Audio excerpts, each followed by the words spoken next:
বাংলার বাড়ি নিয়ে জেলা নেতৃত্বকে সতর্ক করলেন মুখ্যমন্ত্রী। বললেন কোনো জায়গা থেকে যেন কোনো অভিযোগ না আসে। মুর্শিদাবাদের সরকারি অনুষ্ঠান শেষে মঞ্চের পেছনে বৈঠক আর মিনিট দশেকের এই বৈঠকে আবাস নিয়ে সতর্ক করেন মুখ্যমন্ত্রী। এমনটাই সূত্র মারফত খবর। কেন সরকারি প্রকল্পে টাকা পাওয়ার কোনো অভিযোগ আসবে, কেউ টাকা চাইলে পুলিশের কাছে অভিযোগ জানান। সভামঞ্চে বার্তার পরেই দলীয় নেতৃত্বকে সতর্ক করেন মুখ্যমন্ত্রী।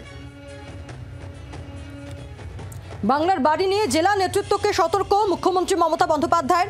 বললেন কোনো জায়গা থেকে যেন কোনো অভিযোগ না আসে। মুর্শিদাবাদে সরকারি অনুষ্ঠান শেষে মঞ্চের পিছনেই মিনিট দশেকের বৈঠক সারেন তিনি এবং সেই বৈঠকেই এই কড়া বার্তা দিয়েছেন, এমনটাই সূত্রের খবর।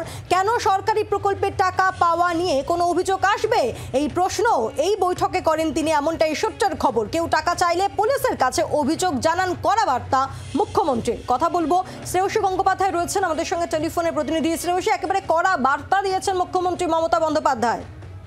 একেবারে দেখো, আজকে মুর্শিদাবাদের যে প্রশাসনিক সভা ছিল, পাবলিক ডিস্ট্রিবিউশন যে প্রোগ্রাম ছিল, সেই পাবলিক ডিস্ট্রিবিউশন প্রোগ্রামের পরেই কিন্তু মুখ্যমন্ত্রী তিনি দলের মঞ্চ ঠিক পেছন দিকে মুর্শিদাবাদের যারা জনপ্রতিনিধি রয়েছেন তাদের সঙ্গে তিনি বৈঠক করেন এবং সেই প্রায় মাত্র 10 মিনিটের ছিল সেই বৈঠক। সেই বৈঠকে একদিকে যখন তিনি ঐক্যবদ্ধ হয়ে কাজ করার কথা বলেছেন, ঠিক তখনই কিন্তু পাশাপাশি তিনি স্পষ্ট করেছেন যে আবাস নিয়ে, অর্থাৎ বাংলার বাড়ি নিয়ে, বাংলার বাড়ির বিষয়ে যেন কোনো জায়গা থেকে কোনো অভিযোগ না আসে সেই বিষয়ে তিনি সতর্ক করেছেন। তার স্পষ্ট বক্তব্য হচ্ছে, এক্ষেত্রে সরকারি প্রকল্প, সরকার টাকা দিচ্ছে, সেক্ষেত্রে কোনো জায়গা থেকে কেন অভিযোগ আসবে। এবং সেই জায়গা থেকে যেটা আমরা সূত্র মারফত জানতে পারছি, তিনি স্পষ্টত সকলকে সতর্ক করেছেন যে এক্ষেত্রে বাংলার বাড়ির বিষয় কোনো জায়গা থেকে কোনো অভিযোগ যেন তার কাছে না আসে।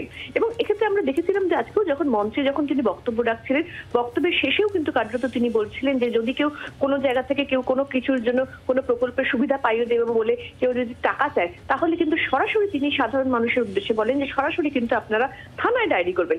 থানা যদি ডায়েরি না নেয়, সেই ডায়েরি না নিলে তখন কিন্তু আপনারা সরাসরি মুখ্যমন্ত্রীকে বলো যে আছে যে হেল্পলাইন, সেখানে কিন্তু আপনারা সরাসরি কমপ্লেন করবেন। ফলে সেই জায়গা থেকে দাঁড়িয়ে তিনি তার পরবর্তীকালে দেখা যায় যে মঞ্চে বক্তব্য রাখার পরেই যখন তিনি মঞ্চের ঠিক পেছন দিকে দলের যারা জনপ্রতিনিধি রয়েছেন তাদের সঙ্গে যখন তিনি বৈঠক করছিলেন, মাত্র প্রায় 10 মিনিটের বৈঠক ছিল, সেই বৈঠকে কিন্তু তাদেরকেও কিন্তু কার্যত তিনি সতর্ক করেন, যেখানে তিনি স্পষ্ট বলেন যে আবাস নিয়ে যেন কোনো জায়গা থেকে কোনো অভিযোগ না আসে।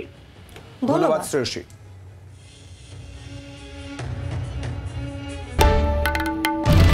বাংলার আওয়াজ, বাঙালির আবেগ, জি 24 ঘন্টা।